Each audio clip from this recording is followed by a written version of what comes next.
Good Thursday afternoon, everyone. Welcome back to the Hometown Sports Huddle. I'm your host, Austin Hicks. Again, just thank you so much for taking the time to join us because guess what? It's an exciting time here in our hometowns. Friday Football Extra is almost here. I think in about almost in 20 minutes, it'll be 24 hours until game time. So, kind of just to talk a little bit about just what can we expect coming up. We're going to bring in, once I kind of have him set up here. Boom, bang, pal. Wow. All right, there we go. Producer Zach Card. Zach, how you doing today, man? Doing pretty well. How are you? I'm doing all right. Well, like we just said, tomorrow, Friday Football Extra is back. We're going to have football throughout our hometowns. You're going to get a chance to go out to Rockbridge to watch them play Pride Cove. Perry McClure. Talk to me a little bit about just your excitement, not even just about this game, but just having football back in general. Oh my God, I am so excited for football to be back. I am someone from Georgia, so you know how we are in the deep South with our Friday night lights. We love it. I went to school at a school that didn't have a great football team, so I'm really living through a lot of these kids as they have hopefully pretty good seasons this year. We're super excited to get back on the field. Yeah, I'll be there tomorrow for Perry McClure at Rockbridge County. Looking forward to that one a lot with their new field that they're gonna unveil. Austin, you were there earlier today. Tell me a little bit more about the field they got. Yeah, dude. When I tell you, first off, growing up, I never played on turf. I hate turf. I have a very deep disdain for turf. But if everybody did turf the way that they have it now, I would be okay with that. They have a gel cooling system that's underneath the turf. So normally the turf is historically way hotter than the surrounding air. You can be playing in 90 degrees and the field could feel like 120. But with this new gel that they have underneath the field, it kind of prevents that from happening. So that's another really cool, no pun intended, system that they have with that. The second one is the material that they use. It kind of mimics real life grass environment. So with the regular turf, it kind of, think of it as Velcro. When you plant, it doesn't move, which all that energy is going into your ligaments, which is what causes those non-contact injuries. With this new turf, it doesn't do that. The best way you can describe it is it's slippery like grass. Sometimes you can slide on grass. You can't really do that on turf. You'll get a turf burn.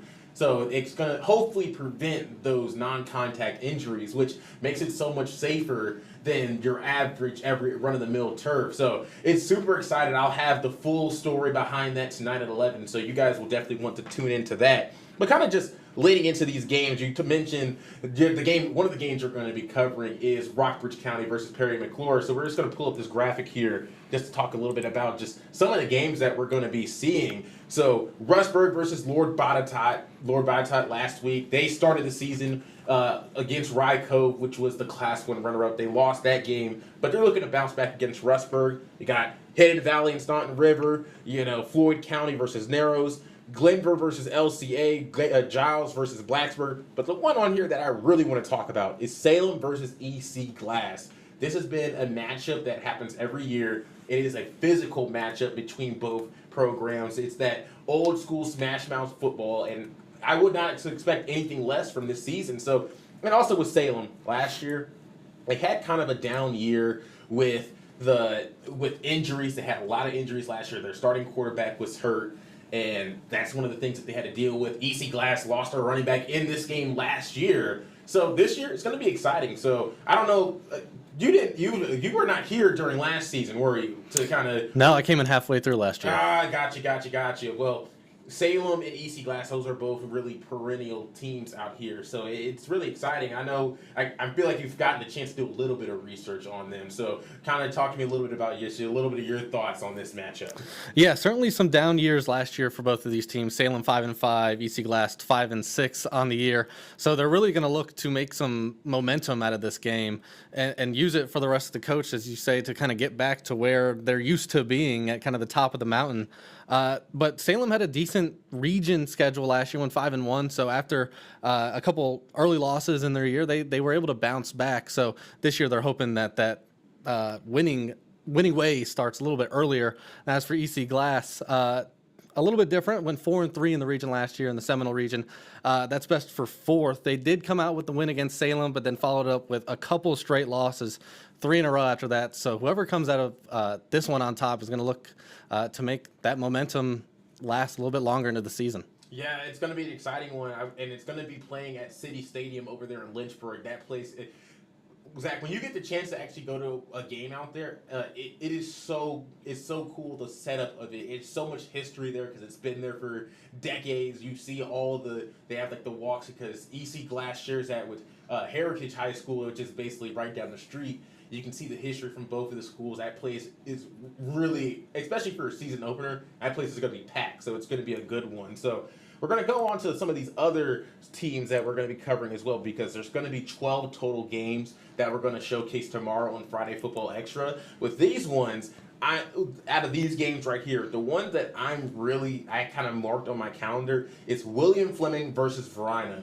This is really a game to really test your mettle and see where you're at because you're not going to find a better team in the state than Verina. They are literally the number one team in Virginia. Last year, they won the state championship. I think they were class 3. They were class 3 last year, and they are on a run. They have some of the best players in the country. If you really want to measure how good can we be, if you can beat a Verina or hang with a Verina, that will kind of really set the tone for your season on where you kind of stack it with the best of the best in the state. So last year, that game didn't go too well for Fleming, but this year they have a brand new head coach. They have a brand kind of the similar scheme, but a new mentality there. So we will see how they will shape up. But Zach, when you kind of hear a team, one of our hometown teams that is going to play the best of the best in our state, kind of what are the thoughts that cross your mind when you see that?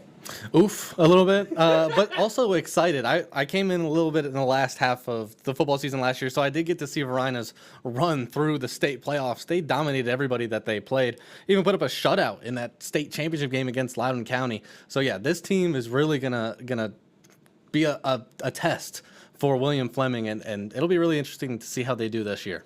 Yeah, so we are so excited just to have Friday football back here. You did mention that you are from Georgia. That is a different kind of football. So now that you kind of got here at the end of last season, you got that taste of Virginia football, what football's like here in the Commonwealth. Hopefully we can reach that expectation, a little bit of what you're used to in Georgia. But before we get out of here, I want to ask you, who was the best player that you saw play in high school, or the biggest school that you got to watch play that had some of these guys that are like, oh wow, these guys are playing in Power Fours or even playing on Sundays now? Here's a name that'll really, I think, blow you away. Travis Hunter went to the school that my mom teaches at. That's so yeah. So I got to watch his career basically through middle school. She's the middle school librarian at that school, and so I got to see his career basically from middle school football to Friday Night Lights, and then when he went to Colorado, and then eventually won the Heisman Trophy. So being able to watch his career, basically anybody from Metro Atlanta, you can point to and say, yeah, I had a pretty good chance to get to watch them. The biggest school in the area, Buford High School, if you know that one, they've got the massive stadium, multi-million-dollar stadium, less than 15 minutes away from my house.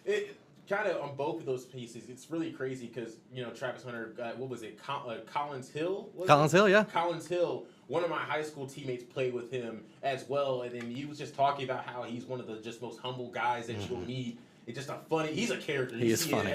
You see him whenever he goes on social media. He's just a character, but Buford, I went down there for my cousin's wedding at the end of last year, and I was like, what is the hype about Buford? Because I heard about their stadium. I knew their team was good, but I never seen it. So I was like, you know what, Mom, let's drive by their stadium and see it. And I was like, oh my gosh. This was 10 times bigger than my college stadium, and I was just blown away. I was like, you play high school football here. This is literally...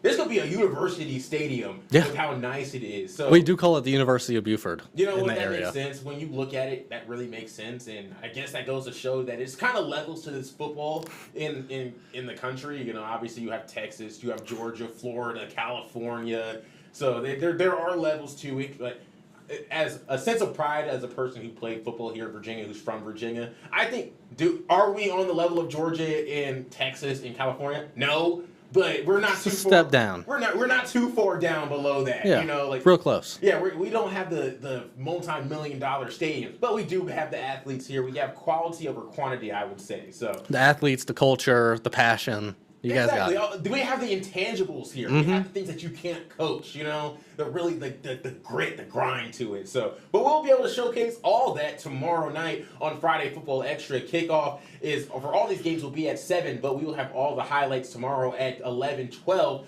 So you guys can make sure you tune in for all the in-depth coverage, post-game interviews, and so much more. It's going to be so exciting, and we can't wait to have you guys and show off what we have to offer here on your hometown station. So stick around. And before we go, I just want to remind you, we are here Monday through Friday, every day at 6:30 on the Hometown Sports Huddle. Oh my goodness. Sorry, that's such a mouthful. It'll either be me hosting it, Zach will obviously be on here, we'll have sports director Dave Walls, or anchor Mitch Carr. Or maybe one of these days we'll get the whole game together, have all 4, which has never happened. But you know what? With football season here, I feel like that's warranted. Crazier things have happened. Exactly. Crazier things have happened. But until then, we will see you guys tomorrow. Have a great rest of your day, and thank you so much. Have a great one, everyone.